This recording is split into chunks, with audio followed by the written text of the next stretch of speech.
అయ్యా యేసుక్రీస్తు గురించి తెలుసుకోవాలనుకుంటున్నావు. యేసుక్రీస్తు అసలు భూమి మీదకి ఎందుకు వచ్చాడు? అసలు యేసుక్రీస్తు సిలువలో ఎందుకు మరణించాడు? యేసుక్రీస్తు సిలువలో ఎందుకు మరణించాలా, మరలా ఎందుకు తిరిగి లేవాలి అని మనం ఆలోచిస్తే నిజమేనమ్మా.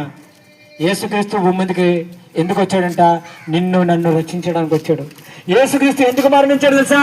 ఆయన మరణించకపోతే మనకి పాప విమోచన కలగదు. ఆయన మరణించాడు. మరణించిన వ్యక్తి మరణించినట్టు ఉండిపోలేదండి, తిరిగి లేచాడు. మన మధ్యలో చాలా మందిని గమనిస్తూ ఉంటాం. మనకి పుట్టినరోజు ఉంటుంది, చావు రోజు ఉంటుంది. కానీ యేసుక్రీస్తులో ప్రత్యేకత ఏంటి తెలుసా? పుట్టినరోజు ఉంది యేసుక్రీస్తుకి, మరణ రోజు ఉంది, మరణించి తిరిగి లేచిన రోజు కూడా ఉంది. అందుకే ఈయన పునరుద్ధానుడైన యేసుక్రీస్తు ఎందరైతే అంగీకరిస్తారో వారందరూ నెమ్మది పొందే స్థలంలో ఉంటారని దేవుడు వారి కుటుంబాలను, వారి యొక్క పాడి పంటలను, వారి పిల్లలను, వారి యొక్క శ్రేయభిలాషులను, వారి రక్త సంబంధులను దేవుడు దీవించి ఆశీర్వదించును గాక. ఆమేన్. వారు